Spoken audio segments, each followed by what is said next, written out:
This is the San Mateo County Parks Commission meeting on February 6th, 2025. And at this time, I'd like to ask us all to stand for the Pledge of Allegiance, which is a flag in this room, which is exciting. I pledge allegiance to the flag of the United States of America, to the republic for which it stands, one nation, under God, indivisible, with liberty and justice for all. Thank you, Hannah. Can we have roll call? Commissioner Block. Present. Commissioner Monet. Yeah. And Chair Rodriguez-Mitten. Present. At this time, I will open up the floor for public comment. This, of course, is items not on the agenda. Yes, one moment. Let me just get.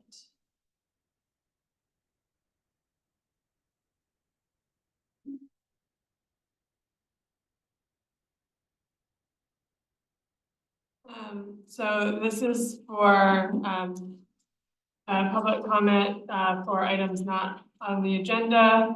So we will call on speakers from the room, followed by speakers on Zoom. If you are in person and would like to submit comment for item 3, please provide a speaker slip from the front door to myself, and you'll be called on to speak for this item. If you'd like to speak on Zoom, please raise your hand with the raise hand function, and you'll be called on and given the opportunity to unmute your microphone and share your comment. Public comment is limited to 2 minutes. And I am currently not seeing any hands raised in Zoom, and I do have one hand raised. And no speaker slips. So I'll begin with the Zoom comment for Mateo Kello. Mateo, you should be able to unmute. Good afternoon. And just wanted to take this occasion and wish you a happy new year. I certainly could not make the last meeting because it was on a date that I couldn't attend. But it's very glad to see all of you and to see that you're in a new digs that has a lot more space. So I just wanted to say a quick hello and wish everyone a happy new year. Thank you. That's all. Thank you, Meta.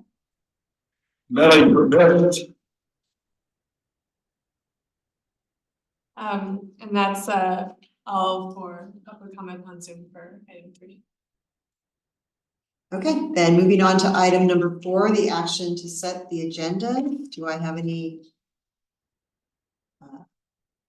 amendments to the agenda or a motion to set the agenda? Through the chair, Michelle Beasley is unable to attend to provide the Parks Foundation update. So we will move item 6 to next month.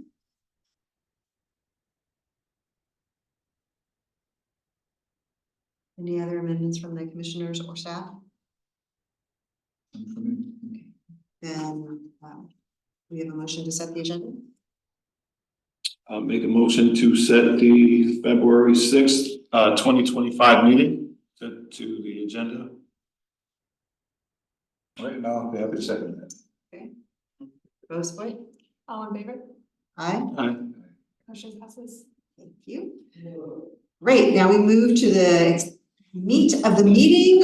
We have a special presentation from our Youth Commission liaison. And they're the Environmental Justice Subcommittee of the Youth Commission. So I will ask Hannah to turn it over to our guests. Hi there. As you just said, we are from the San Mateo County Youth Commission, and we are here to tell you about our project. Am I gonna share my screen, or do you have like a separate slide deck? If you would like to share your screen, I made you both co-hosts, so you should be able to do that. Okay, great. I'll do that. Here we go. Okay, can you see my screen? Yes. Perfect. Sorry, one moment, let me move this around. Okay. My computer's loading. Here we go. Okay. There we go. Okay, so as I just said, we're from the Youth Commission and we're going to share with you about our Environmental Justice Subcommittee project and how you can help. Thanks, Elle. So to give a brief summary of our project, we are hoping to bring together high schoolers from across the county. Specifically, we identified the Fair Oaks area as one specific location that we wanted to focus on, and to bring these high schoolers to parks across the county and also provide transportation.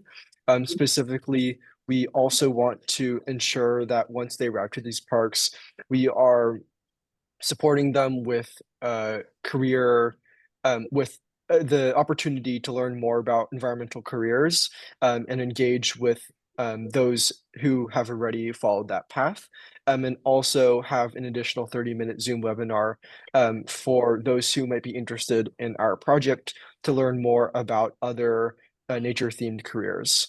And through this project so far, we've been collaborating with a number of different stakeholders, including Catherine from the Parks Foundation, as well as Laurel from Grassroots Ecology, as well as Summer. So some more specifics about that. We're going to be having 3 days. So the first day is at Haddard Park, and this is happening on March 22nd, and that is led by Catherine, so that's SMC Parks. The second time is a 30-minute Zoom call, and that is led by Summer Bundy. Then our third day is at Edgewood Park, and that is going to be on April 5th and led by Grassroots Ecology. Another thing to let you guys know about is that we are looking for 20 high schoolers from around San Mateo County.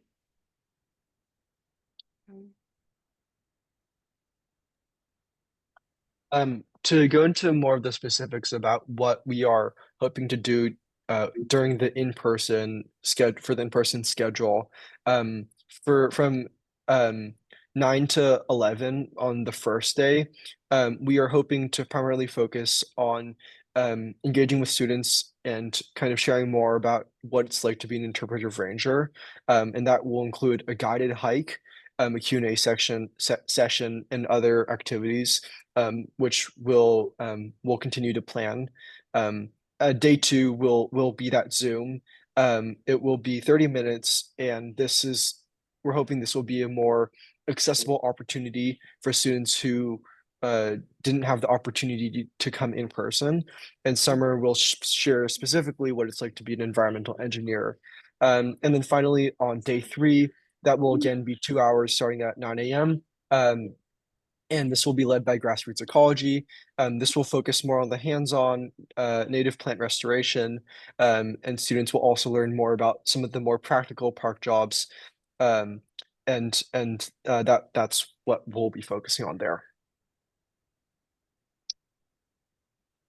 Yeah, so that's a summary of the project we're doing. But if you think this sounds like a really good initiative, then we would love your help. So we need help finding high schoolers that are available and able to join us. So you can see that QR code. That is a sign-up form. I'm not sure if we've added the link yet. However, on the front of the form, we're going to have like a short summary about the project, just so people can get a better idea of what it is. But anyways, if you have anyone you think might be interested or any organizations you think you could send it to, then share this form and that would really help us out.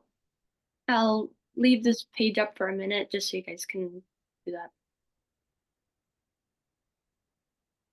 Thank you, Colin. Thank you, Ellie. That was a really informative, a really exciting project, and I'm fully supportive and love to talk to people that we know to help spread the word. Do you have any comments from my fellow commissioners or questions?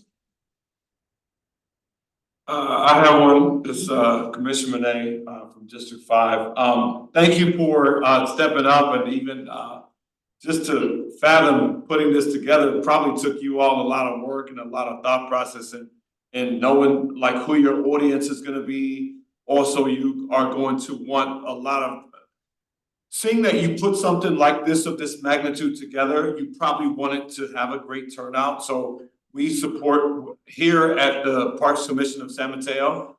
We support anything that you all need from our end to reach out to the chair, myself, or the other commissioners, or even park staffs and directors, because the start of this could be the start of many. So I want you to ingrain that inside your think tank and just start, you know, paving the way to say, okay, this is the first of many, and we'll gauge on the success level, and then we'll probably have some more as you know the spring and summer continues to grow. Yeah, thank you so much. We're really happy to have your guys' support.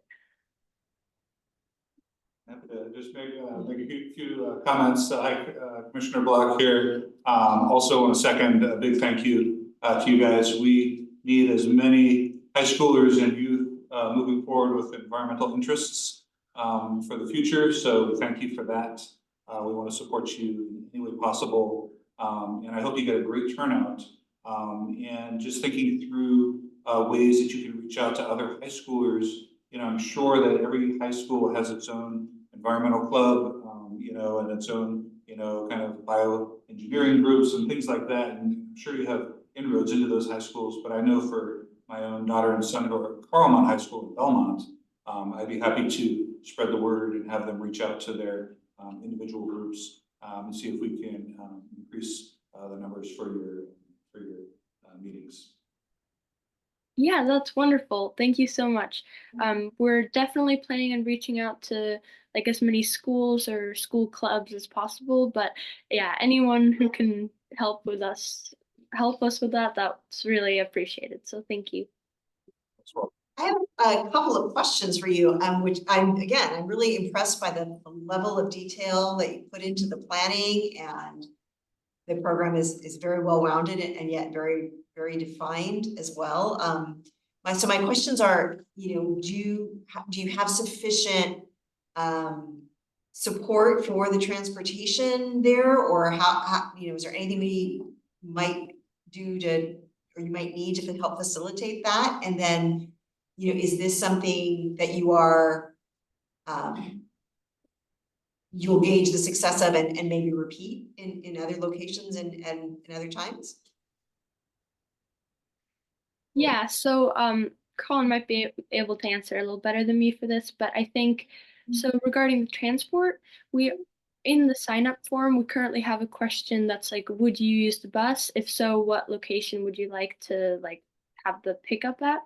So if we get most of the form responses that say yes, then we'll have transport. And currently that's being funded. It's a little bit unclear currently, but I think partially by the Youth Commission and possibly from the parks as well. So that's the Parks Foundation. So yeah, currently we aren't decided on that because we first need to be sure that people will use the bus. But anyways, that's regarding the transport. And then as of if we're planning on repeating it, yeah, so possibly the environmental subcommittee next year could possibly want to repeat the project if it goes well. So yeah, I really hope it works out well.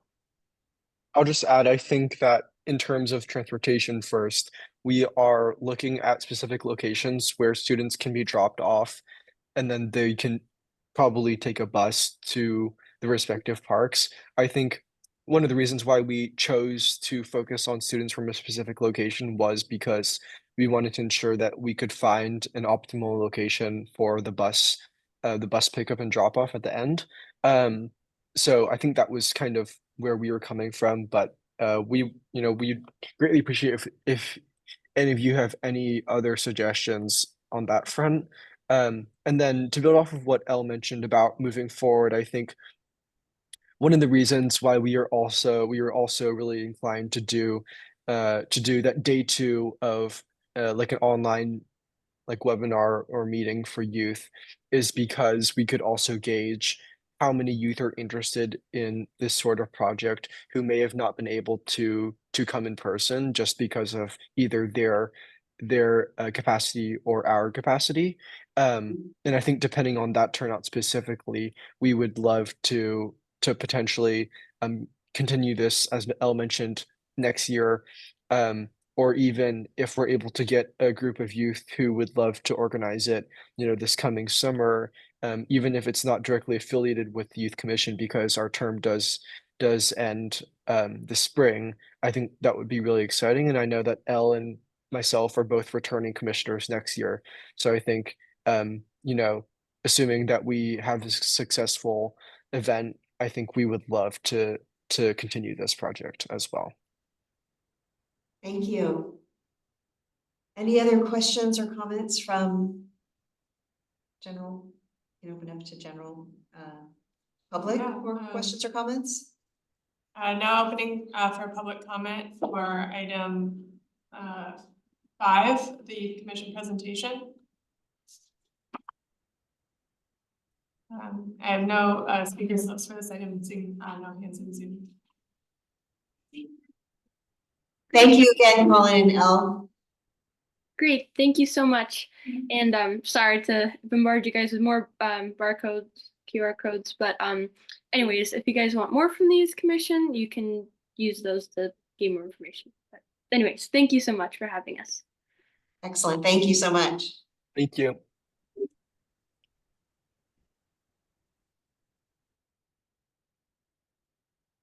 All right, as mentioned, as we agreed on earlier, we will defer the Parks Foundation report until next month. And that leads us with item 7, the department update. I just, well, the commission has the report in front of you, happy to answer any questions. I did just want to give a brief update and I'll Scott Hannon jump in as necessary. But we have been getting a lot of rain and overall been really happy with how the parks have been responding. We had a really rough winter a couple of years ago, and we've been happy to see that to date this time around we haven't experienced the same type of wind thrown trees and earth movement. We are still going to monitor what's going on at Teniers Creek Beach. That's certainly a big one for us, and we know that the property has had historic active and inactive landslides, and so we watch very carefully when we go through these types of episodes. But overall, been really just happy with how things are going, and really appreciative of our staff. It's really the rangers, our maintenance crew, our natural resource management team who are out in the field when these things are going on, and then more importantly afterwards doing, making sure that our parks are getting open for the public, making sure that parks are safe for people to use. So really just appreciative of their work, and just want to give Scott an opportunity to add anything that they may want to on that front. From the park side, I think, like Nick said, it's been good and fortunate, little breaks in the rain. It's nice to have a little sunshine in between it, and I think next week we've got like 3 days more, but there's breaks in between it, but we've been very happy with preventative maintenance and making sure all the culverts and everything are clear, so no issues yet. Yeah, I'm with. And so that's just a big one, but also with this rain, it's been very helpful for the plantings at Flood Park. And obviously we certainly need some of this rain. So we will definitely take it as we can get it. Other than that, happy to answer any questions. Just want to make sure I leave enough time for the priorities conversation, as I think it'll be informative for the commission, but also help the commission kind of decide how you want to tackle the next couple of years. So just want to make sure I leave time for them. Any questions from the commission? I mean, just in terms of, Teniers and the fact that, historically has had a lot of slides. So it sounds like currently there's no evidence of any sliding.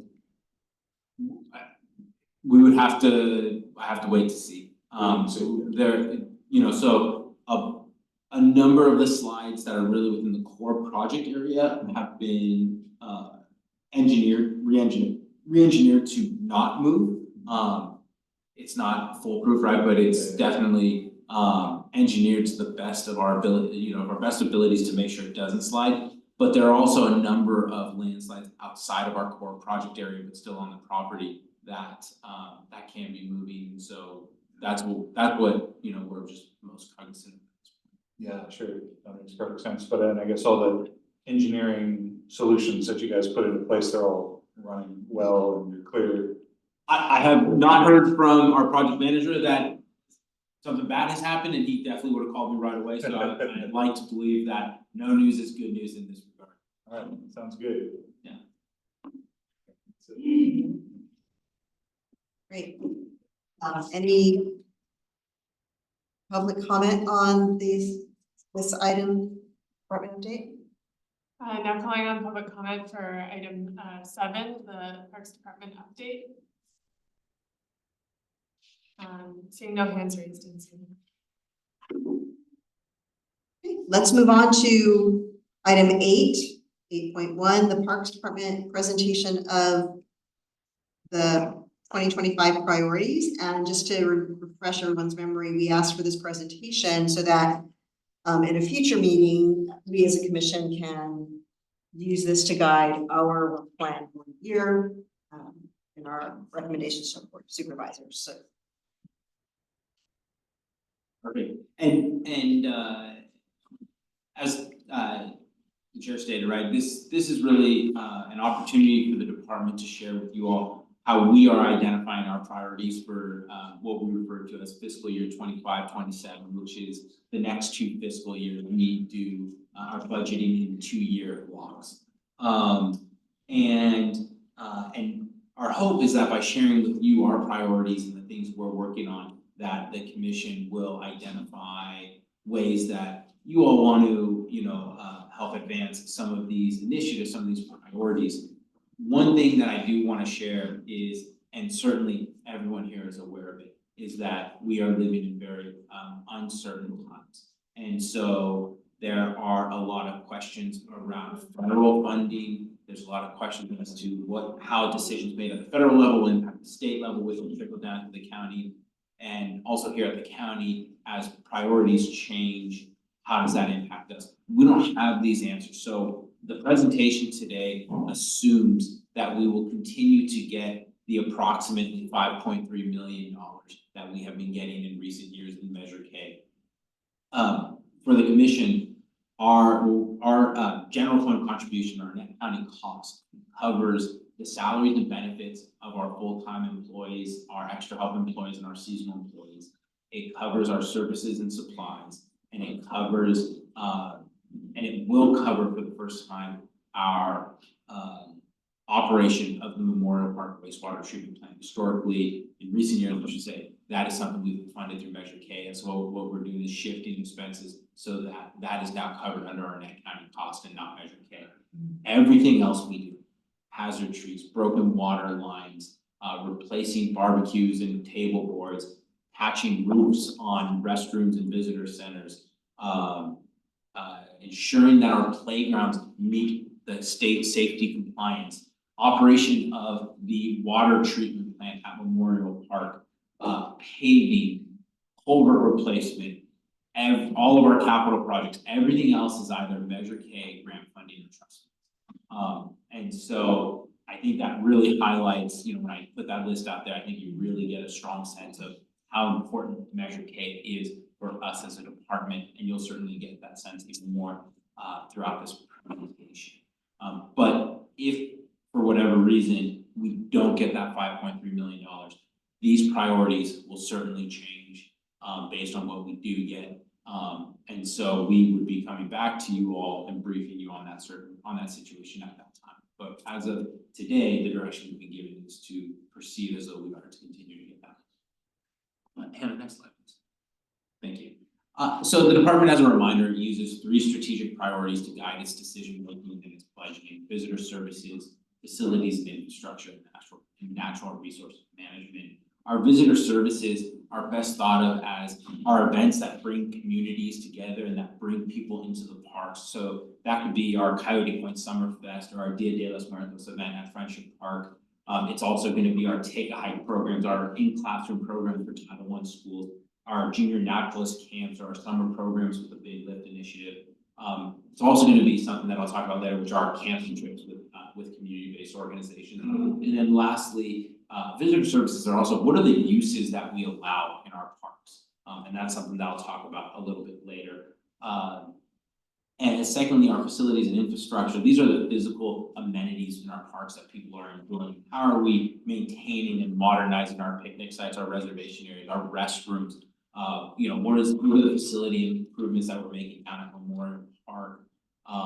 The entire flood park project, the entire Tenitas Creek Beach improvement project.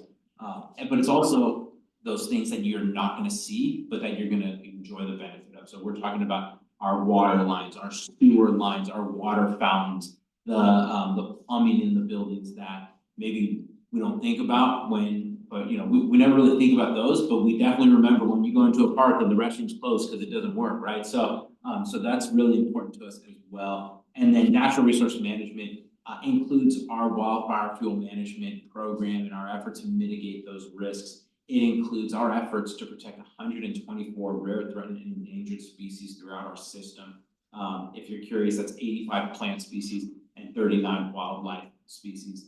And then one of the greatest threats to our biodiversity, especially here in California, are invasive species. And without our natural resource management team, without this funding, how we go about controlling and removing those invasive species and allowing our native habitat to thrive, that's all going to be kind of a question. Next slide, please. So first, I'll walk you through our priorities for our visitor services. Next slide, please. Thank you.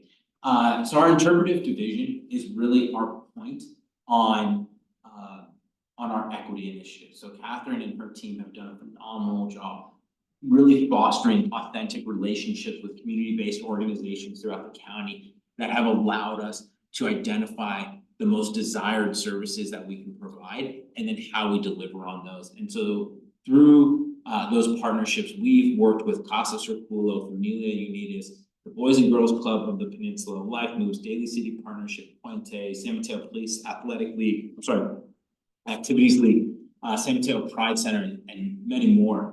And through those partnerships, we've been able to bring that experience of San Mateo County parks to people who otherwise may not have those opportunities.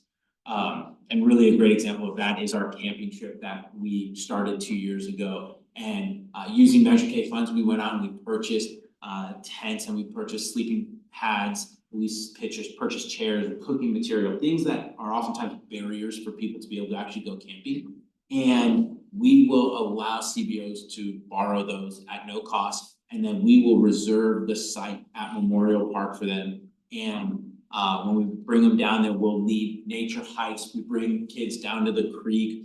One of my favorite things is, we have this great picture of Catherine teaching a kid how to skip a rock.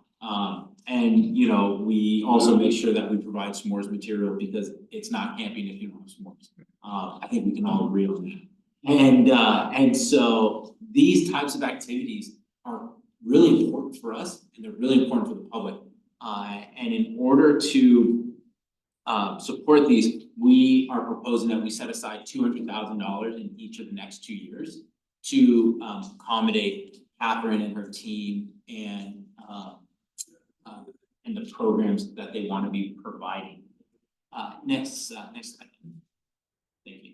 And then visitor services, I talked about visitor services also being the types of uses that we allow, right? And one thing I'll say is you will just inherently see this overlap of these three these three strategic priorities as we go through it. And we know that and we like that about it, right? I mean, I always say facilities and infrastructure, natural resource management, and parks, they go hand in hand, right? I mean, otherwise people just walk on the sidewalk. So people go into parks for a reason, right? They want to have that connection to nature. And so, but over the next couple of months and couple of years, we're going to be opening up new uses that we don't have in our system, right? So the Don Horsley County Park at Tenitas Creek Beach, I think, is a great example of that. This is going to be our first real coastal recreation beach park in our system. And although that's gonna be opening before next fiscal year, we're really gonna be spending the next couple of years honing in the operation of that park. How long is it gonna take to manage to sweep, to kind of sweep people off the beach when it's time to close? How are we gonna control nighttime activities?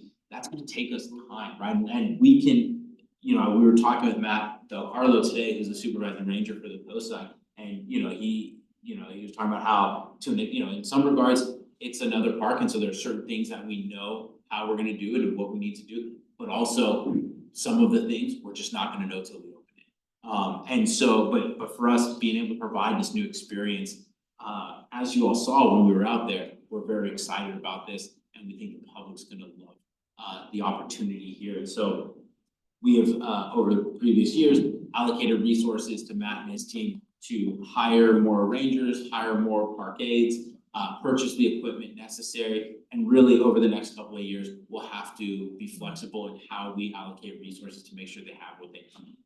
Hannah, next slide, please.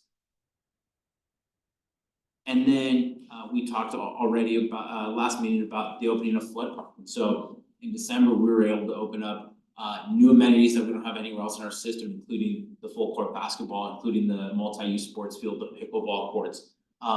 And how we go about managing these is something, again, that's just gonna take time. Right now, one of the things we're not doing, but that we will eventually do, is we're not programming that field. But when it comes time to program it and create a process where AYSO and CYSO and the Sheriff's Activity League and other groups can put in for use of those fields, that's something we haven't really done in a very long time. Really since the Flood Park baseball field went out of commission. And so that's a use, these are uses that we're excited to provide, but that we're gonna have to really work through and understand what it's gonna take to keep the facilities clean, what's it gonna take to keep garbage from overflowing, how are we going to work to make sure that the sites are the condition that we want them. And then also with the new landscaping, what do we need to be doing to maintain that? What do we need to be doing to maintain this field? All of that, and so these are all things that we're gonna have to work through, and we're not really gonna be able to fully grasp until we get them fully open and get kind of a hands-on experience. But we'll have to set funds aside to be able to purchase equipment as necessary. I know Rogelio and his staff are reaching out to other jurisdictions to understand, like, if you're maintaining one of these fields, what is the equipment you need? What equipment have you used that you didn't like? What equipment have you used that you do like? These are all things that we're gonna have to just work through and really figure out. And we'll have to be nimble with the funding to make sure that happens, and we have pots of money that we can use to do that. Hannah, next slide, please. And then we also have the new Flood Park playground that will be opening next fiscal year. And the plan will be to have that start construction in the next couple of months. But this is going to be, by today's standard, our first inclusive playground. I know Flood Park was an inclusive design for, when we do that last playground, was it the 90s? At least in that case. Yeah. So, over time, the standards and what it means to be an inclusive playground changed, and the physical structure had it. This is going to be an inclusive playground by today's standards. And some of the things that we're going to be having are a inclusive swing on the swing bank. We're going to have an inclusive bucket seat on our zip line. The tower that you're looking at on the left, you're going to see a screen with a child behind that screen. That's actually a ramp that brings you up to the backside of that tower, so that if you are in a wheelchair, you can still access that top part of the tower. But also the interior of that tower is a spiral netting that makes it easier for someone to be able to either like crawl up it or push themselves up it. And that is also this inclusive element that makes more of the playground actually approachable for people of all ages and abilities. And then also we have spinning features that will be inclusive as well. So we really worked hard when we set out to do the design we looked at what the community wanted, and they wanted to have a challenging playground. They wanted to have certain features. They wanted to have earth tones. But we also wanted to set out to create an inclusive experience. And so how we married those two was really a detailed design process, and we're happy with what we've come up with. And we think that the public is really gonna enjoy this, as there's something for everyone in this design. And then just kind of in total, so you all have counts. So there will be 4 slides. There will be 2 separate swing banks. One will be for older kids, one will be in the tot lot area. There's a separate playground for kids, kind of that 2 to 5 age range. You'll have 2 spinners, the zip line, and logs that are stacked as a climbing kind of interpretive feature. You get to be creative how you use it. And then also throughout, we will have stone that is stacked and placed, not just to like delineate areas, but also allow kids to climb on them, to jump off of them, to balance on them. Ways that kids can be creative in how they want to play. So we really didn't want to just have features that kind of told kids like, hey, this is how you use this feature. We wanted to spark that creativity. Hannah, next slide, please. And then, so you'll see here on, this is that swing bank I was talking about. In the center there is that accessible swing bank. So it's or that accessible swing. So it is a bucket with a harness that comes down over top. And it is a more common feature that we're seeing at more and more playgrounds. What we're very excited about is the swing on the left, which is called a friendship swing, where 2 people can sit on it and you actually face one another as you swing. And my family goes to a local park that has one of these, and one of the, it always ends up where my wife's on one side holding my daughter, my son's on the other side, I'm doing the grunt work and pushing. But they love it, right? And there's always a line of kids and parents waiting to get on it. And so we are excited to have that. And then you'll see the conventional swings there on your far right. But you can see the stone in the background. You can also see we made sure that there are there's greenery, there's landscaping. It's not gonna be just play features and stones. You will have that natural shade element over time. Hannah, next slide, please. And then this is that top lot area that I was talking about. Those swings in the back will actually be the youth bucket swings, but this is a wood feature that is for those younger kids, and it will have areas where they can climb. It'll have a small slide, and it's set away from the larger play area, close enough that if you're a parent and you have a kid on both, you'll still be able to see, but you're not going to have any kind of conflicts between older kids and younger kids. But again, this will be, by today's standards, an inclusive playground, and to date, the only one in our system, but certainly looking to add more as time goes on. Hannah, next slide, please. And then, one of the other new features we're working on is the Pescadero community space. And so we don't have I dare I use the word plaza, but I think that's the best way to describe the direction that it's going. But we don't have one of these in the system. This is going to be our first one. And I could very well see it being the only one. It's a little bit outside of our core DNA, but in this case, it's an important feature for the community. And so we are excited to be able to work on it. We're still working through some of the concepts that will be rolled out to the community. We're working on our, lining up what needs to be done for some of our permitting, but very excited to bring this, what I would consider long overdue amenity to the Pescadero community. But certainly happy to defer to Chair Rodriguez-Min on that one, as you know the community better than I do. But I'm sure you may have questions on that at the end. One thing I will tell you, actually, about both the flood park playground the flood park playground is fully funded at this point. So based on the project budget, we have enough funds to build that. We'll need to see what the actual estimates and bids come in at, but the whole point was that the playground was to be designed to our budget number. And so we should have the estimates coming in here, hopefully within the next week or two. As for the community space, Pescadero community space, the county received $2 million from Assembly Member Mark Berman, who the county purchased the property And then the $2 million from the state are gonna be used to plan, permit, design, and ultimately construct the project. And so because that's state funding and it's currently in the county's coffers, we're not worried about that being reallocated. We're also not worried about the flood park playground funds being reallocated as well. And next slide. And then we don't have anything on the books right now for dogs and bikes, but it seems like, I don't know, for the last 5 years, I don't think we can go a year without getting asked questions about dogs or bikes. So I put it up there simply because I know we're gonna probably get asked about it over the next 2 years. We will, Flood Park will be opening to dogs on leash, which is, you know, an expansion of dog access in our system.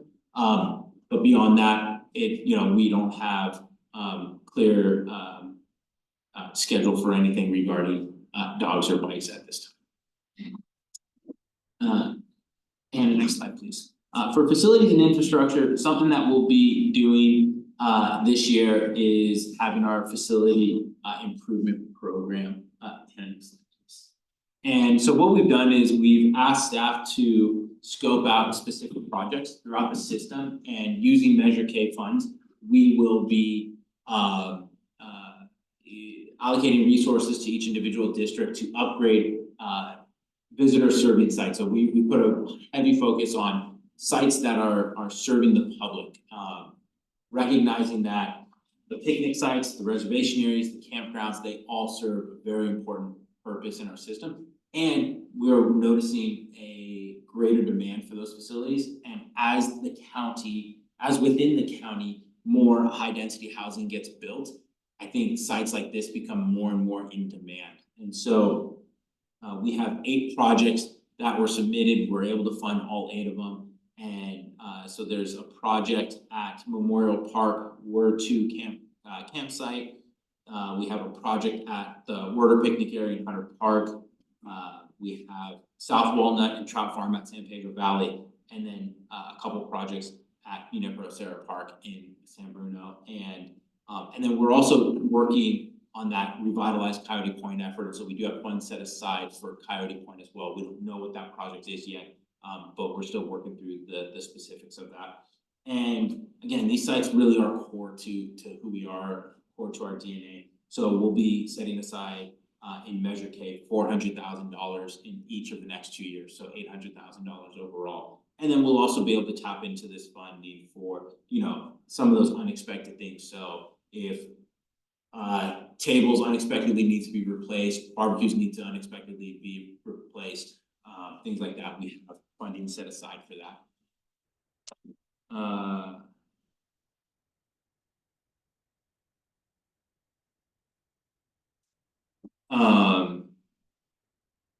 And then next slide, please.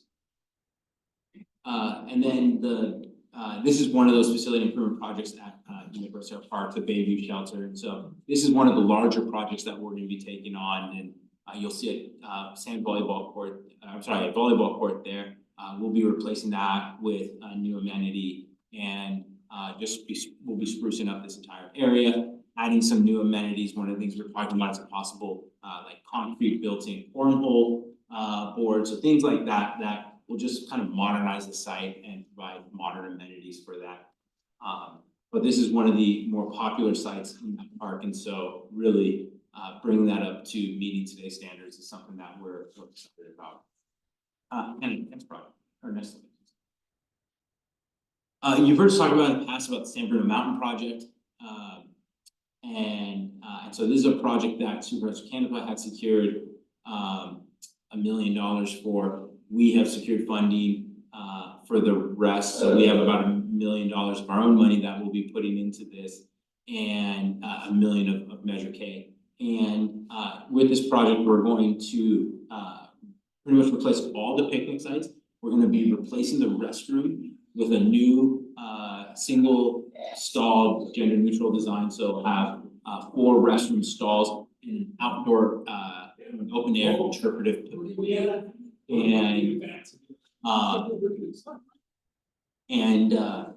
So we'll have 4 sites with 4 tables, 2 sites with 2 tables, and 3 sites with 1 table. So we're really being able to kind of accommodate different size groups. And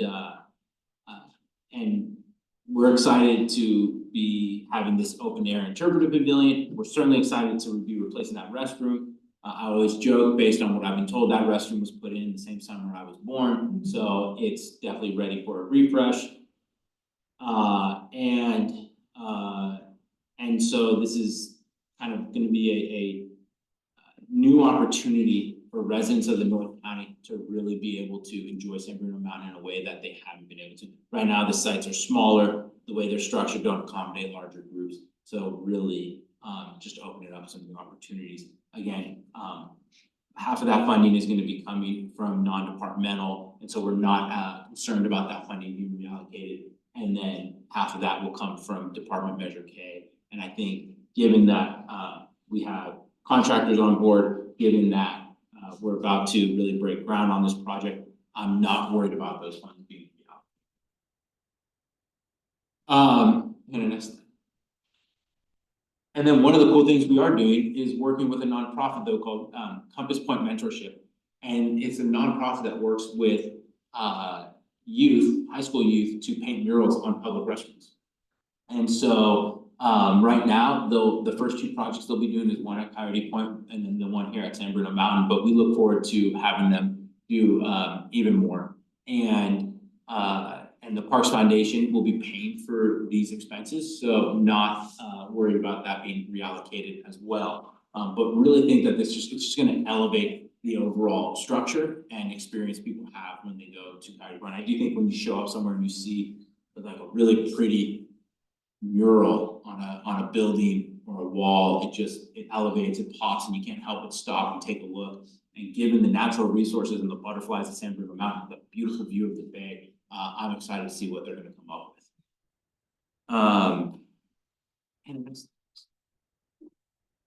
And then at Coyote Point, we're still figuring out what's next. Candidly, what sparked the whole Magic Mountain replacement project was some federal funding, and because we're unsure of what's going on with that federal funding, I'm still waiting to get some clear guidance, and we're trying to figure out what the next steps will be.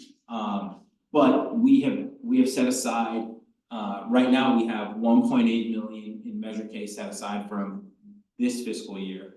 We have about $700,000 in Quimby funds set aside for Coyote Point. And then we're looking to set aside somewhere around possibly $2 million over the next 2 years for Coyote. Coyote Point is in need of new water and new water lines, new sewer lines. We need to refresh the picnic areas. Some of the sites are really exposed, so they need some shade structures. We had to close the eucalyptus playground because it no longer met safety standards. We need to replace that. Magic Mountain is reaching its the end of its useful life. So we have a number of efforts that need to get done at Coyote Point. So while we are setting a large pot of money aside, we know that we have far more work than we have money for Coyote Point. We are also going to be pursuing a Land and Water Conservation Act grant, as well as when Prop 4 funding comes out at the state level, we'll be pursuing Prop 4 funding for the water and sewer line project. So full replacement of the water and the sewer lines. So I can't give you specifics on what the next steps are going to be until we really understand what's happening at the federal level and what we think makes the most sense. Leaving a $1 million hole in our budget is obviously sizable, and so we want to make sure that we're going down the right path. One of the other things, next slide. And then one of the other things that we also are just trying to figure out is what is the right picnic structure at Coyote Point. We have a lot of picnic and reservation areas. Parking is always in demand there, and so we're just trying to figure out how we can best structure the parking and picnic situation at Coyote Point. And so that's also something that we're trying to figure out, because as we proceed and as we decide how we want to use the money we do have, improving picnic sites is always something that needs to get done. And we still have a number of picnic sites that were damaged during winter storms that need to be repaired. So if we're not going the playground route, we could very well be going the route, and there's a chance that we go playground and picnic depending on which playground we're looking at. So that's to say the opportunities are endless. We just need to figure out what the right strategy is for us at this point. And next slide, please. Actually, we'll just jump to it. So natural resource management. So a project that we're doing that's really exciting is the Pescadero Creek County Park Forest Health and Fuel Reduction Project. There should be an end there, and I apologize for that. But this is Pescadero Creek County Park. Approximately 111 acres would first go through a targeted selective thinning process of second growth redwood and Doug fir, and that are in the small to mid-range diameter. And what the ultimate goal is to get the tree per acre ratio proper here. And so that's about a 100 to 150 trees per acre ratio is what we're trying to target. And in some areas of that park, density is, you know, in the 200 to 300 range. After the selective thinning is done, we'll go through and we will masticate some of that understory vegetation to reduce competition for resources. And the ultimate goal of this project is not just, you know, one of the benefits is that fuel reduction, but what we really want to accomplish is reducing competition for resources for a lot of those redwoods to let them pop, to let them grow and hit that old growth status. And so that's what we are trying to accomplish. The science is there. This is nothing new, right? I mean, I think this is a new project for us. But when you look at Post, when you look at, say, the Redwoods League, when you look at state parks, they're doing these types of projects already. And so what we're doing is really just following the best science that we have to make our forests more resilient, to mitigate that threat of wildfire, and to properly steward our public lands. And next slide, please. And one of the things we're working on that we look forward to bringing back to the commission is our wildfire fuel management program 2.0. We had the first one adopted back in 2021, and we've been working on the next iteration of that. And has been doing a phenomenal job of putting the mapping for that together, leading conversations with our fire agencies, and really just making sure we are prioritizing our resources and our efforts properly. But we receive $1 million a year in Measure K from the board to do fire mitigation throughout our system. And so those funds get to be used for fuel reduction, but also we get to use them to enhance fire roads, right? And so when we talk to CAL FIRE or other fire agencies, the two things they tell us is we need you to reduce fuel, right? Create defensible space, but also we need access to the interior of the parks. And so we've been taking those two things very serious. And so we've been really making sure we're maintaining our fire roads and giving fire the access that they need. So you'll see when the second iteration of that program is ready, we'll bring that to the commission. Hannah, what do you think, later this year? Yeah. Later this year sometime. Yeah. And next slide, please. And then, you know, one of the things we do regularly, and so our so natural resource management is currently proposed to receive $285,000 in each of the next 2 years to do their work that they accomplish. So that includes habitat protection, that includes our integrated pest management program, controlling invasive species, really trying to protect those rare, threatened, and endangered species. That includes protecting resources at San Bruno Mountain and Edgewood, doing a lot of the, you know, photographs work that we do at Pillar Point. And so we believe that we have, you know, that 285,000 is adequate funding for the work that NRM needs to be doing. They also, because fuel reduction and invasive species control has this inherent overlap, we are able to kind of dip into that funds as well. And what I mean by that is not that we're using funds inappropriately, but eucalyptus is an invasive species. and a lot of our fuel reduction on the coast focuses on removal of eucalyptus, right? So it's just this overlap. And then Hannah, next slide, please. And then lastly, also just making sure we have funds to do our wildlife monitoring. I think one of the first things I learned about when I joined this department, on the left there, you see the marble murrelet is I remember talking with Hannah when she was with our natural resource management team and learning about our natural resource management team going out at ungodly hours to monitor for the marble murrelet down at Pescadero Creek. And, but, we have to collect that data. We have to make sure that we are, following our best practices. We're putting forward the crumb clean program. We're making sure that we're tracking the plovers at Tunitas, and so all of that's baked into that 285 as well. With that, I'm happy to answer any questions that the commission may have, but that was a general overview of using our 3 strategic priorities, where we're allocating resources coming up here. Just so the commission kind of has a little bit more information. One of the things we were doing with our Measure K this year is really breaking it out as well, right? So we also, Scott has been working very closely with Lisa De Lorenzo, who is our CPSI, our playground inspector, and creating this remarkable playground program that not only allows us to inspect our playgrounds appropriately, but then make sure we're staying on top of maintenance, making sure that we're not just staying in compliance with the code, but we're allowing people to have really good experience. So we have funds set aside for that. We've also set funds aside for our culverts replacement. Every year we have to replace culverts. Those culverts, if you're not taking care of that, you're eventually going to get some of the landslides that could occur.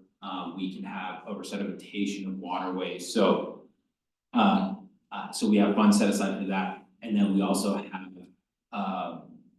a emergency repair and routine maintenance account that's going to be used for some of those unexpected things that we talked about earlier. And then also our parkway paving program, which is something that the department started some years ago, but we use that to improve passive travel and the drive aisles at Memorial Park, the parking area in San Bruno Mountain. Over the next 2 years, we would look to tackle the drive aisle in the parking lot at Universitera in San Bruno, as well as the Word Loop at Hutter. And then there's probably some work at Coyote Point that we need to be doing as well. So we, that all falls under the same kind of. Questions from the commission? If I may, through the chair. Mm-hmm. So, wow, that's a lot of information, just a plethora, like a ton of Mount Rushmore type information that we probably didn't know we were gonna get, but I think it's imperative that you do go over where we are for this year and then the following year. We all have a basic understanding of how this, if it's aligned and you have an umbrella, within that umbrella, you have resources and you have money that's set aside. Whether it's from, Supervisor Canepa or Noelia or Jackie Spear or any of the respective Ray or any of the respective supervisors for money that's set aside. Now, I know that there's a lot of uncertainties and you have a new administration, regardless of the spectrum. If there's money that has been put aside or that has been championed from a Congressman Kevin Mullen or from Congressman Sam Liccardo or those within, even at the state level, can there be someone that can make a quick phone call or the powers that be that sit at the top of Mount Rushmore and say, hey, I'm sorry, San Mateo County or Director Calderon, we've decided to, shuffle things around and due to cuts and whatever the current regime is going through from the federal perspective, can that be a trickle down of what's happened? And you've said money's already been set forth and promised, but can that money be reversed and say, we're gonna put a long pause on what Kevin Mullen asked for $5 million for this project and Sam Liccardo asked for another $2 million for something in Santa Clara County,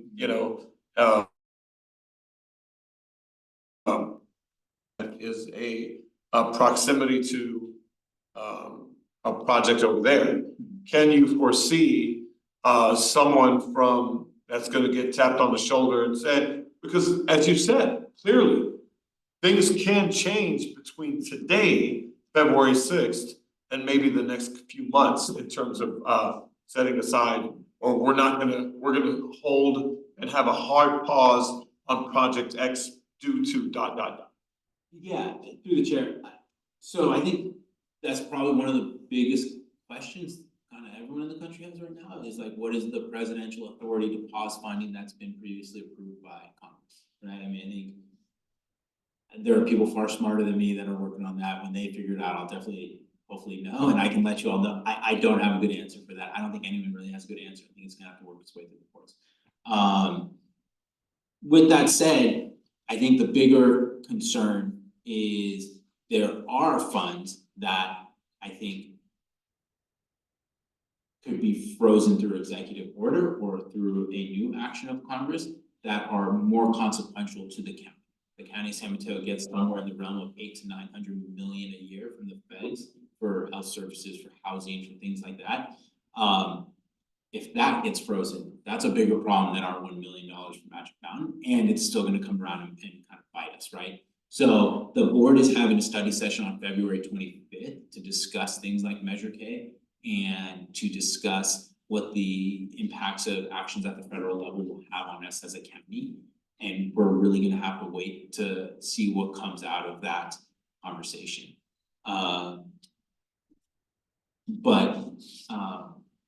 At this point, it's just, there's too many, I just don't know, and I'm not sure anyone really knows yet. Other questions? Mr. Bach?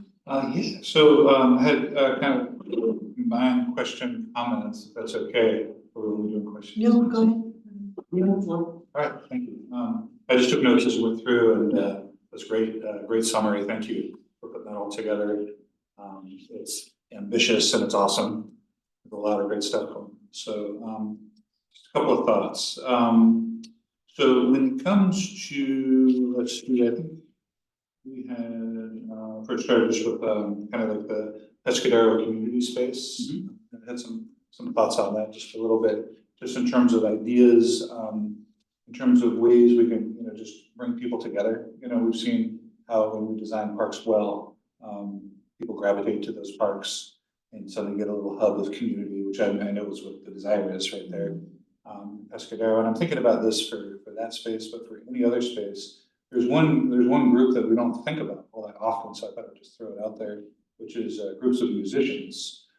So I know that oftentimes groups that like to get together and play in outdoor spaces, it's nice to have a little kind of a dedicated area that's a little bit, sheltered from wind. It looks like you have some thoughts on that.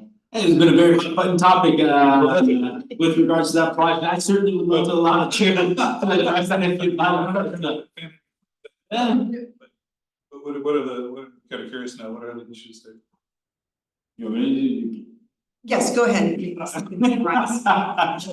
So because of that property, through the chair, because of that property's location and proximity to neighbors, there are some concerns about noise and we really want to make sure that we are being respectful to the neighbors as we introduce this new use.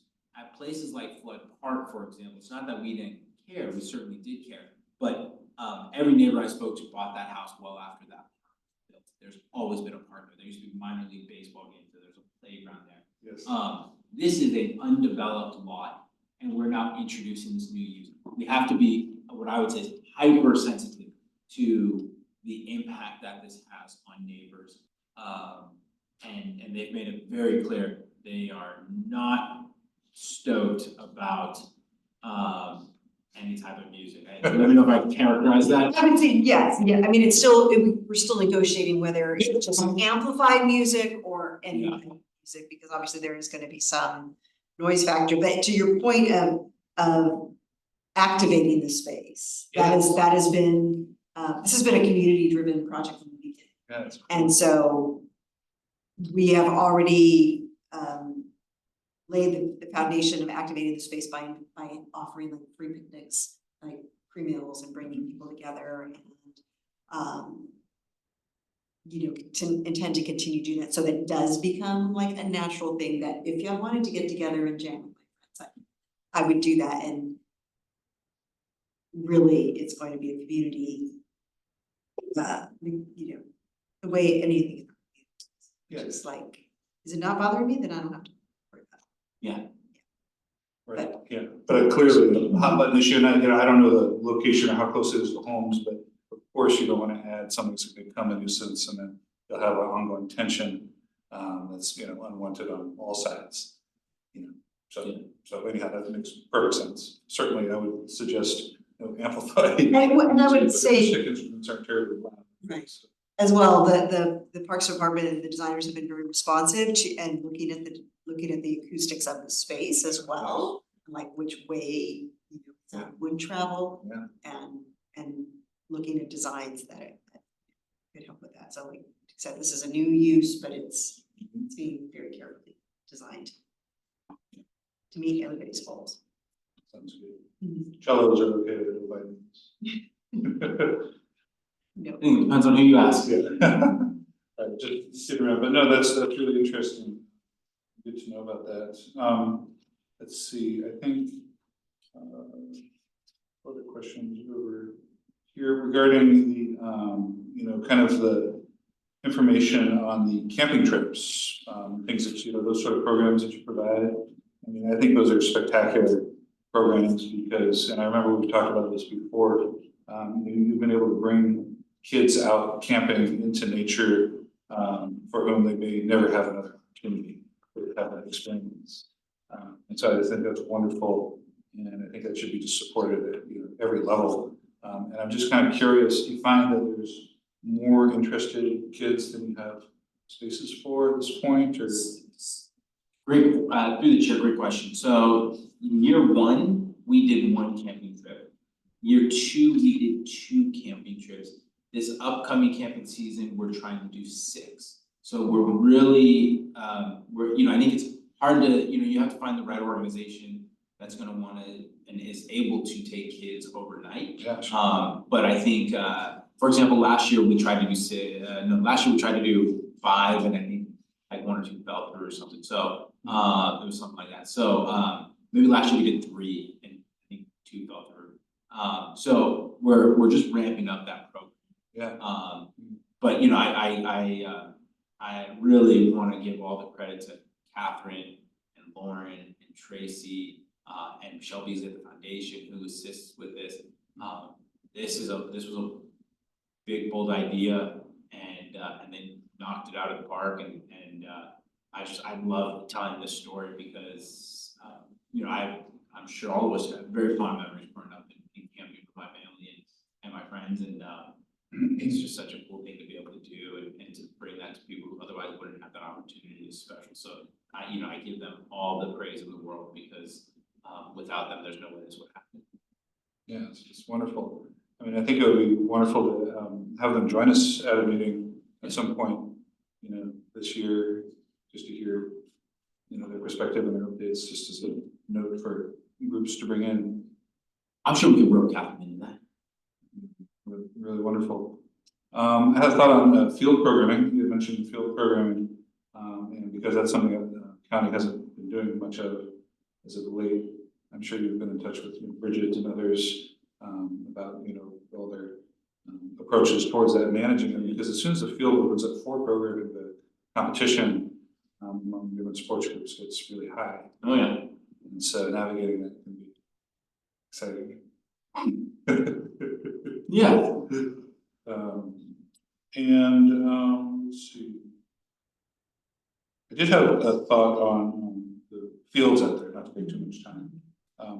But having a number of kids that play soccer in my family, I know that when fields are unprogrammed and people go out to an open field, the goals are always locked. And that's because of a fear of goal theft. I think.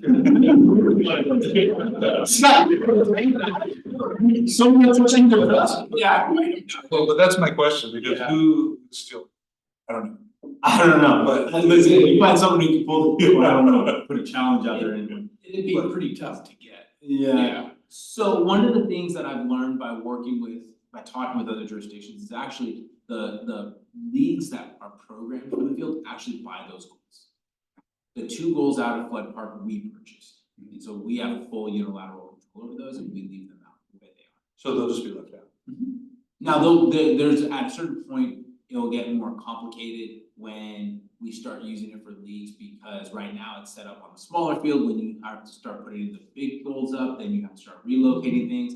So goals will be up, whether it's in that configuration or not is a different question. But you know, the goals should be available, otherwise what's the point of the field? Yeah, love it. Yeah. And yeah, I mean, I've been fortunate to, when we go out and take my kids out, Sea Cloud in Foster City, like, always has their goals up and is always, you know, they're always available and. That's great. Yeah, they have a much better pickup game, whatever, Yeah. you have access to. Great. Yeah. Cool. That's it. Yeah, Oh, thank you. okay, great. Yeah, my comments are astounding amount of work that you do on very controlled budgets. And I think that,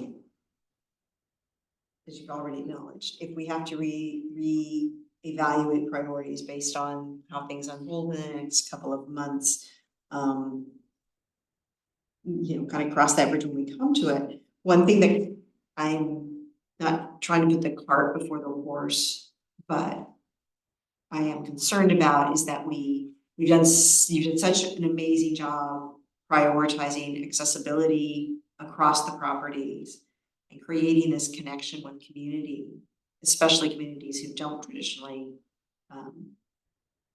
take advantage of all these extra facilities.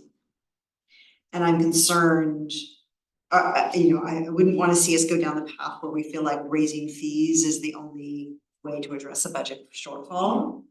And so I'm wondering if there's anything we as a commission could do to work on, to prepare, or to just, you know, bring ourselves up to speed on creatively financing, you know, ongoing operation budgets and also some of these capital improvement projects without having to impose barriers to access for our community members. Yeah, I don't see a situation in which the department increases its fees. I'm not saying it will never happen, but I don't see the board having the appetite to, it's a board decision, right? It has to be the fee schedule. I don't see the board doing it. The conversations we've had at the board level with regards to fees have not been, can they be increased? The last conversation we had around fees was eliminate the flood park vehicle entrance fee. So I don't see that as being a concern. You know, eventually we will have to probably right size some of our other service fees. So reservation fees of fees of reservation areas and campsites and things like those. We'll have to right size them as time goes on, simply because we are already below market on those and we're okay keeping it that way. But you know, right now, Scott's rent aside at Memorial $35 a night. Right, I mean, it's been 35 for I think the entire time I've been with the department. In 10 years, you know, we're gonna, you know, we'll have to adjust that eventually. But I don't think right now there's an appetite to do it at the board. I don't think there's an appetite at the department level to do it. We like our fees at this point in time where they are. What I would also add is I do see us bringing forth a proposal to correct our fee schedule at some point. For example, you know, at Coyote Point, people will bring in all types of crazy things. And we don't really have fees to collect to like recoup expenses on it. So I do see us bringing forth a proposal to have our fee schedule actually reflect what's going on in the system. But I don't see it being something that's should be perceived as like a money grab, right? It's like a corporation will bring in a stage for a band for an event at Coyote Point. We don't have a fee for that. We should have a fee for that. It destroys the lawn. Right. They've compromised water distribution, you know, the irrigation system. We do need to have a fee for that. So that is what I would see, I would envision you seeing before anything else.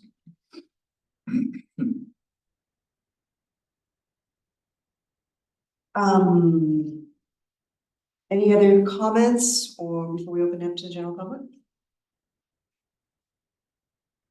Okay, any comments from the public on this item? Now calling for public comment on item 7, or sorry, on item 8.1, the Parks Department presentation on 2025 priorities. Currently, no hands raised in Zoom. Great, let's move on to items about standing business. And this is the Quarry Park stormwater drainage question that I believe that we began to address last fall. And just to give some context for putting this on the agenda in this place, and I wanted to just acknowledge the members of the El Granada community for all their comments and information and perspectives that they have brought to us on this topic mostly through the general comment sessions of our meetings last year, because I think it reinforces the importance of community engagement and dialogue, and that's what this forum is for as a commission. But one of my goals as chair is to kind of move items forward that we have the capacity to act on, and that if we don't have the capacity to act on, to find an avenue that would. So with that spirit, and I also think that we as commissioners should understand how the parks fit into the larger governance and workings of the county, especially if there are other resources that overlap with our concerns or the concerns that the community has brought with us. So what I wanted to offer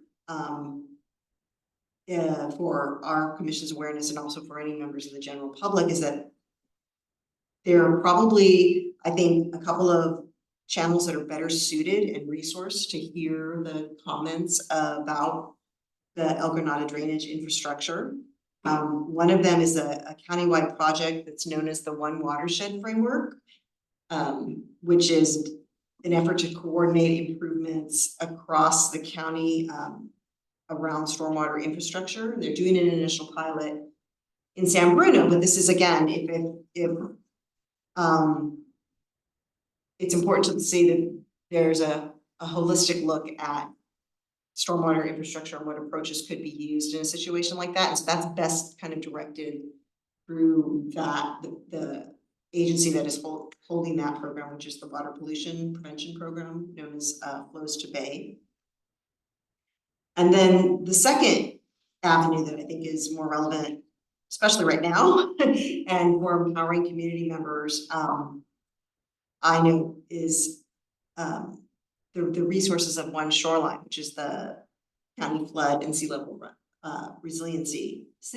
Resiliency District. Right now, they are piloting an app called IC Change, ICChange.org, that is specifically for this kind of crowdsourced data, where they want community members to upload photos of flooding in their neighborhood. The photos are, the meta information is taken so that they can collect that data. They can collect and they can correlate it with the amount of rain that has been falling.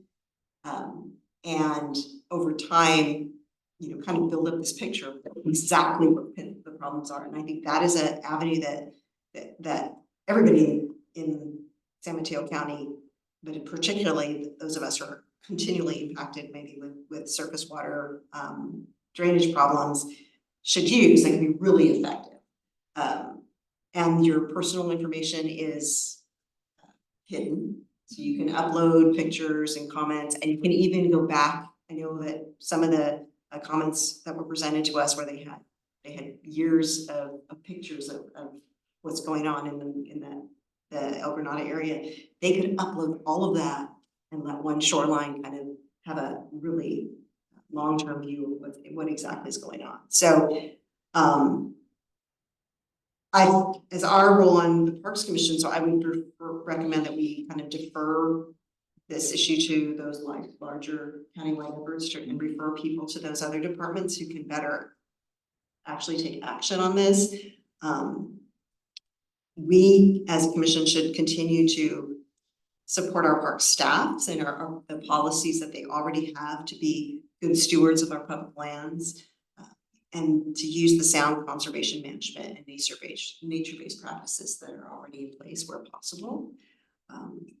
So those were my comments, and I will open it up to my fellow commissioners for your comments as well on this issue. Thank you, Chair.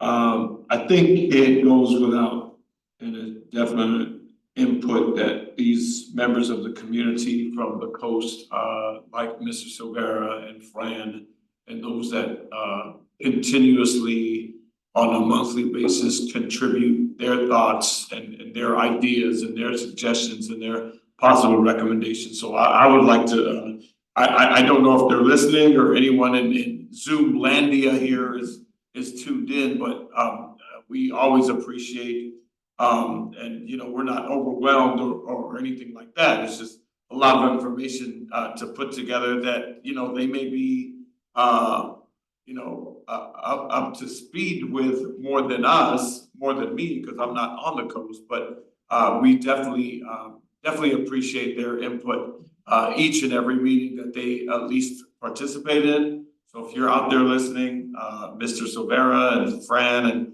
those community members, we really appreciate when you do have your public comment time and speak on your behalf.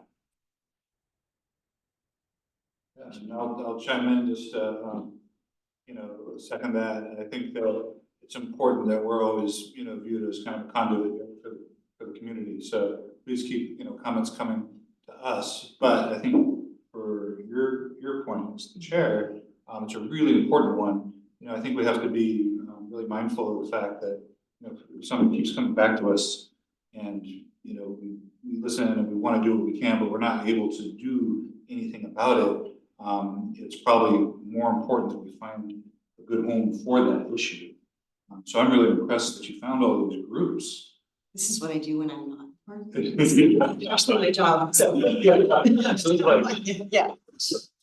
Person for the job as chair right now.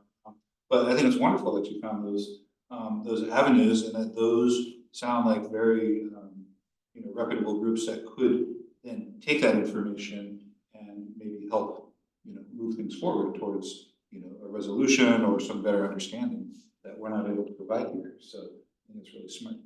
I like that. Support it. Comments from staff? No, I mean, I certainly think that makes sense, and I think as you saw during the presentation, right, I mean, there's a lot of great opportunities for us to work on serving the public, and that's providing visitor serving facilities and amenities and services within county parks is what we're designed to do and we were created to do. And I think the organizations you listed, that they were designed to deal with stormwater, and so yeah, I mean, we look forward to working with the commission on our bread and butter and our core responsibility. Go ahead and open it up for public comment. Now calling for public comment on item 9.1 under items of outstanding business.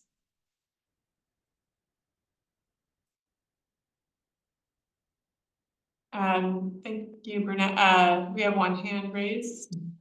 Burnett, you should be allowed to unmute.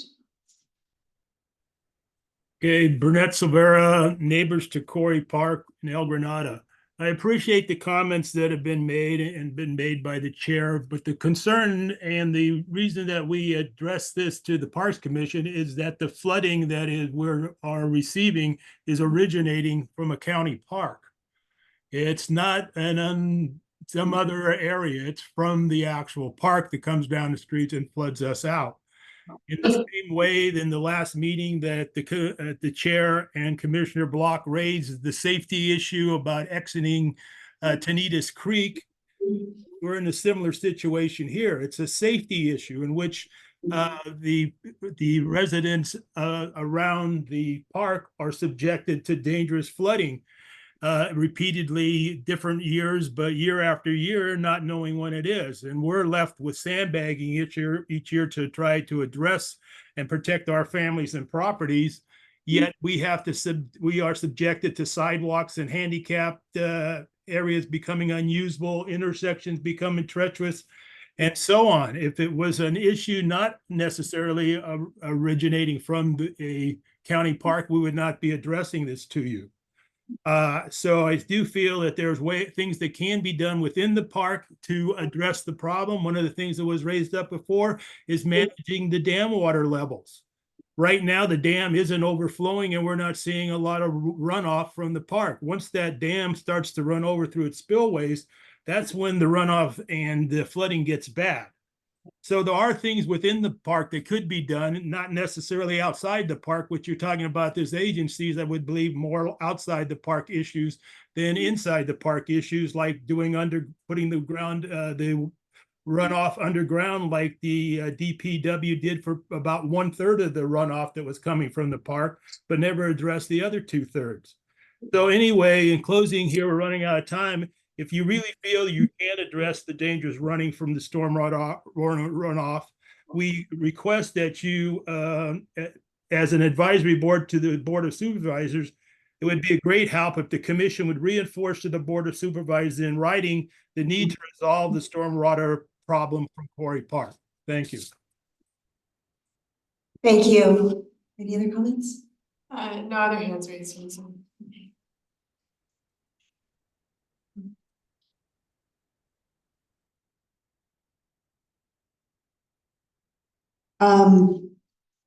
We will move on to item 10, subcommittee updates. As we only have one active subcommittee, which is the agenda subcommittee. Our only update on that is that what I would suggest is that we would meet prior to the next March regular meeting to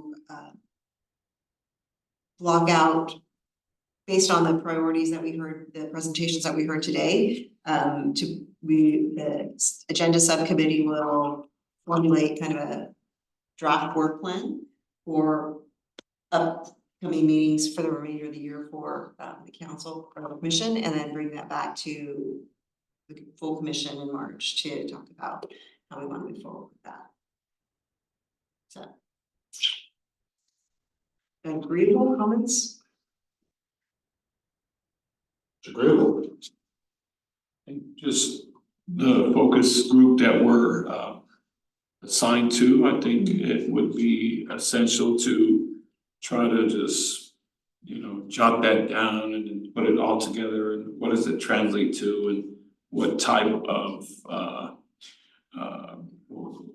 sort of like what type of structure would it look like? What kind of blueprint is it going to look like, just with ideas that we both have collectively? Like if you and I sit on a specific committee, we would have a better understanding of, okay, if this is going to happen in Coyote Point, this is going to happen at Fitzgerald Marine, this is going to happen here, and we want more people, more schools, more kids to visit, and it's just maybe my ideas and your ideas, and maybe kind of meet halfway and maybe propose it to staff and say, this is what we've come up with.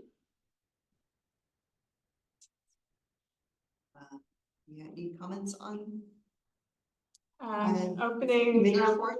calling for public comment on item 10, subcommittee updates.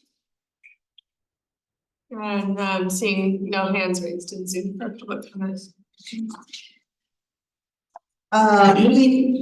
Yes. Just through the chair, I will need to go back and double check, but just because you're on the top of the subcommittee. So I believe either March or April, we've typically done a budget presentation for the commission, so we would definitely want to be able to do that as well.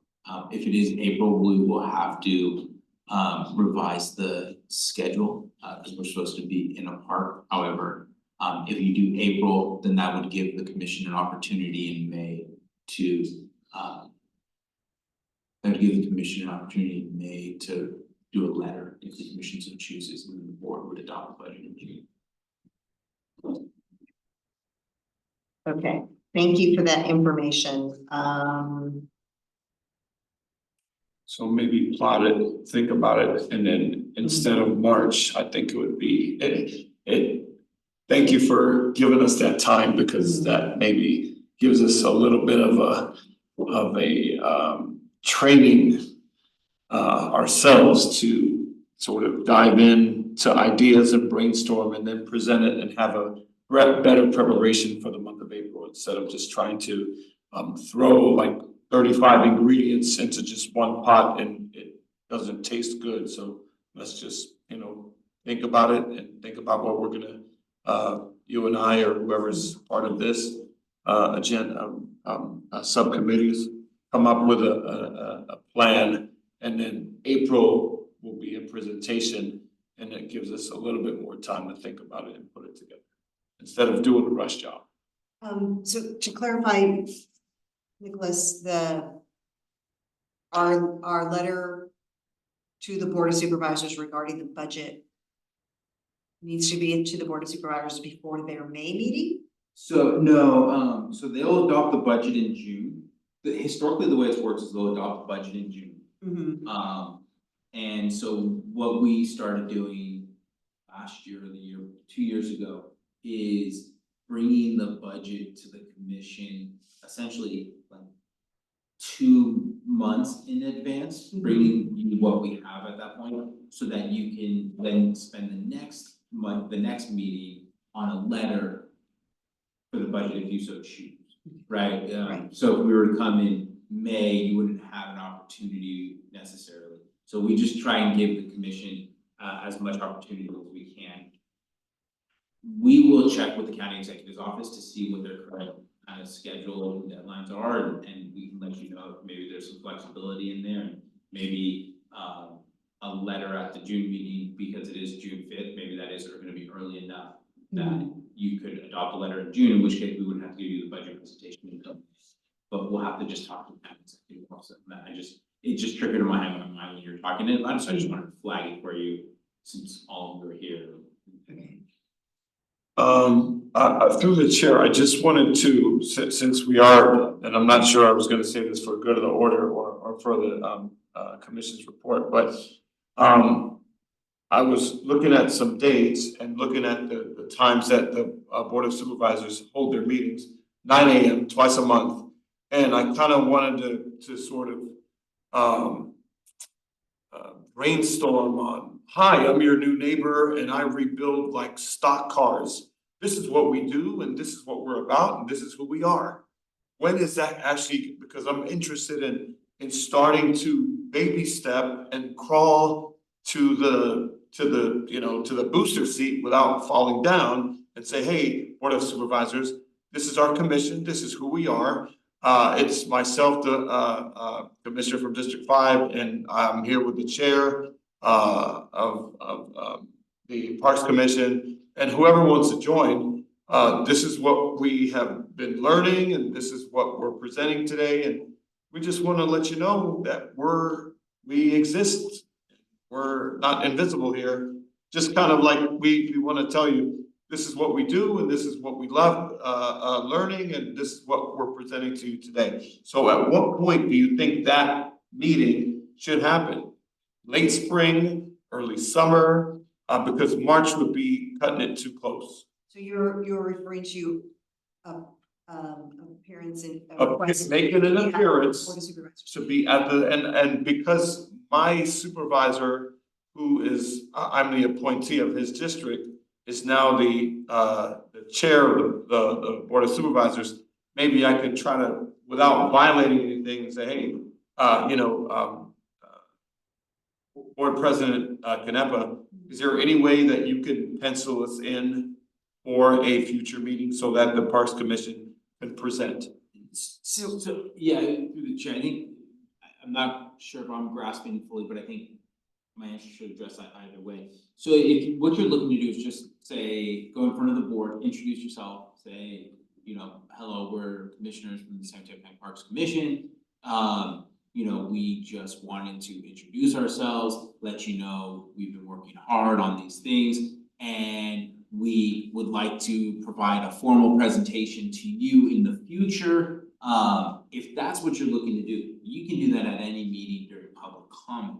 If what you're really after is you wanna say, we'd like to give a PowerPoint presentation or, a 3-minute presentation to the board where we say, we're the commission, this is what we're. The agenda, not a public comment, you're agenda items. Item on I can help you do it, you don't have to reach out to the president of the board. I think once the commission is feels like you are ready to do that and you're ready, you have an item ready, whether it's a PowerPoint or you wanna have talking points, whatever it is, whenever the commission as a whole is ready to do that, what you could do is just work through the department and we can work with the county executive's office and we get that on the agenda and it's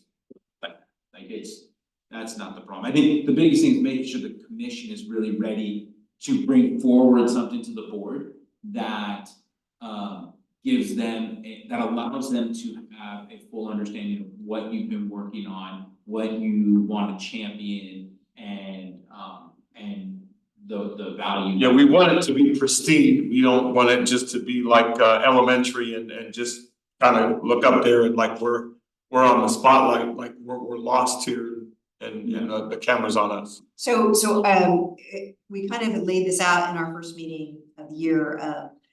We would hear from the staff about what their priorities are, which is what Nicholas presented today, that we would then develop our own set of priorities of what we think we could accomplish this year, and that would then be a letter that we could present to the board that said, here's what the Parks Commission is upholding, and that would be our presentation to the Board of Supervisors for kind of this year. So we're in that process right now. Whether we do that in April or May, again, we're going to have to look at the calendar based on. Yes, it probably would help us to see that budget presentation. And so I have to think about this, about how much we could get accomplished in March. My concern with juggling April and making April here rather than on site is I think we were hoping to do it on site at Tanitas. So it also kind of depends on whether Tanitas is ready, because if it's not, then we'll push that out till May anyway, and then we'll have it here. Yeah, so we may need to a few weeks to really dial in very tightly what the next two meeting agendas are. But that's, in terms of the big bulk of work, that will be the big bulk of work. And also, Nicholas, I have to think about this a little bit more. You gave us quite a bit of clarity into the budget right now. Information, as I say, just a little bit. No, yeah, but I think we have a pretty clear, in terms of setting our goals, that we may be able to, if you'd rather do the budget presentation in April or May, we can probably proceed with working on our work plan in absence of that detailed information, and still have time to do a letter to the Board of Supervisors in early June, and have that ready to go before they vote on the budget. Let me get the dates, but I think that should be right. And just also strategically for the commission to consider is, I think it would be best to go in front of the board after we get Flood and Tanitas open, right? Because it gives, those are big things you want to be able to highlight and talk about and not say will open, but have opened, and recognizing that that's on us to get done. And I think the other thing we'll want to do is time it, right? I mean, I don't think the commission wants to go on an agenda that is really busy with heavy things that the board's gonna be, their mind's gonna be on items down the agenda, right? We wanna find the right meeting for you to go where they can actually be focused on what you're saying and enjoy the presentation. That's correct. And there are some interesting topics that will be coming up. So, okay, so we'll work with you on finding a appropriate when we're almost ready for that. Yeah.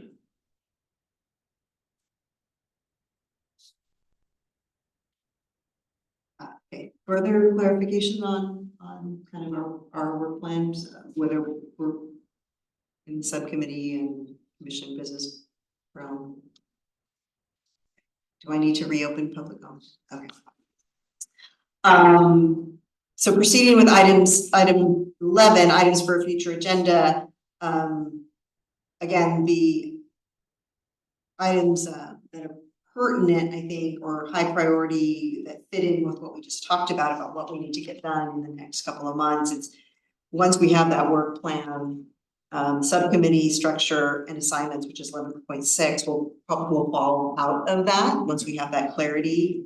And 11.7 is also kind of high on my visibility list if we do have the April meeting on site as to how we're going to amplify and record that meeting.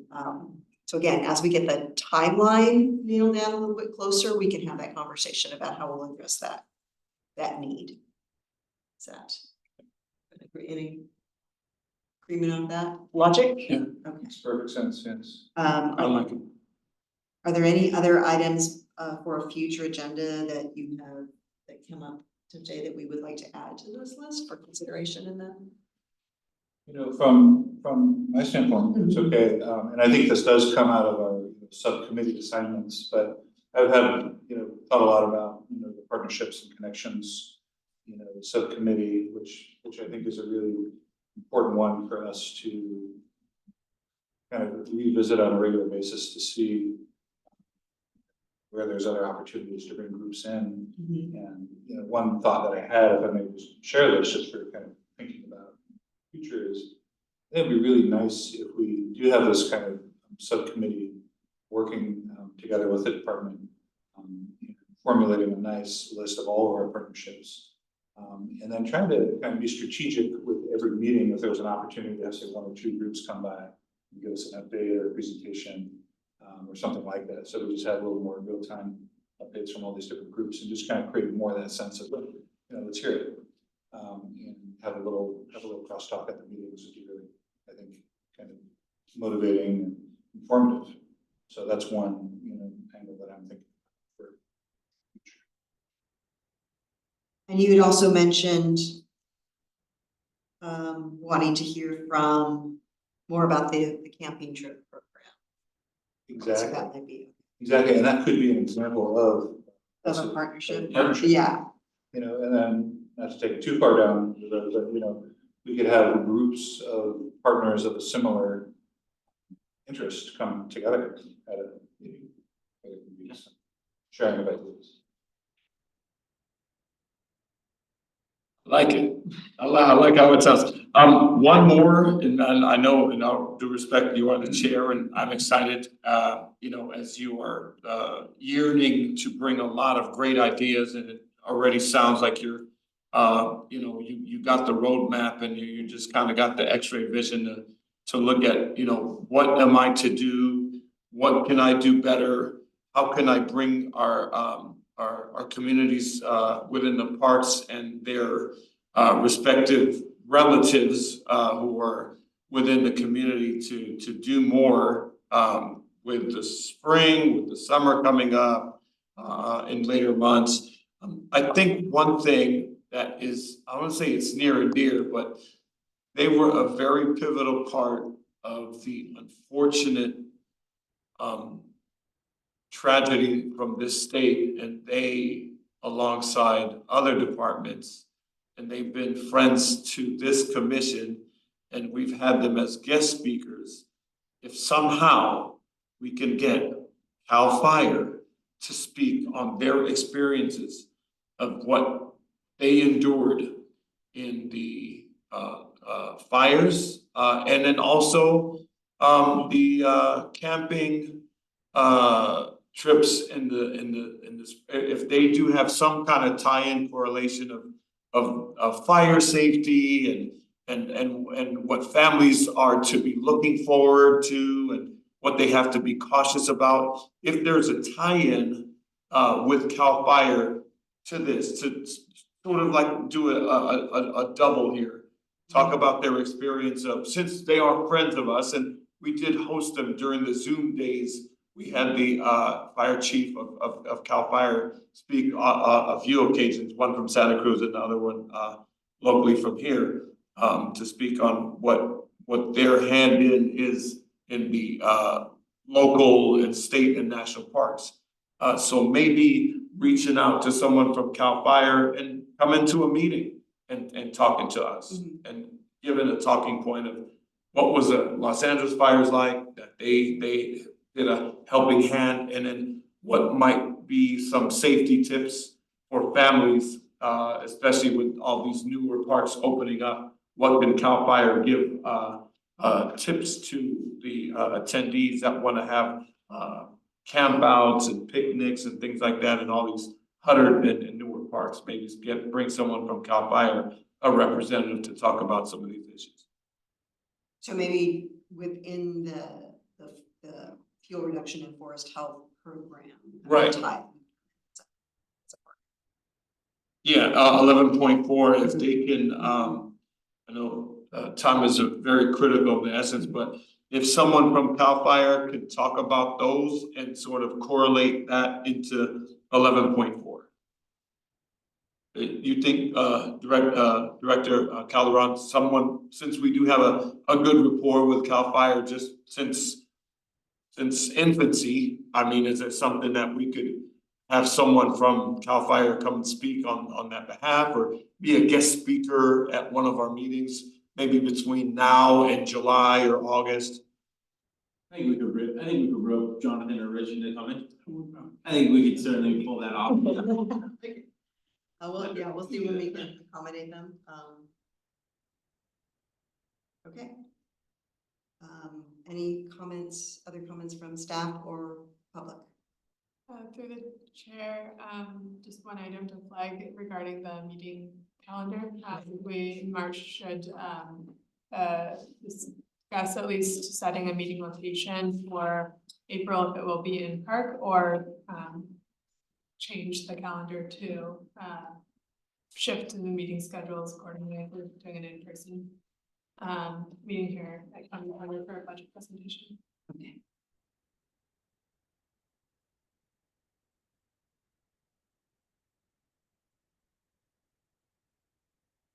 And any public comment? I'm now calling on public comment for item 11, items for future agenda. Seeing no hands raised. Then we'll move on to item 12, move to adjourn. Let's do that. This meeting is adjourned at 5:50. Yeah.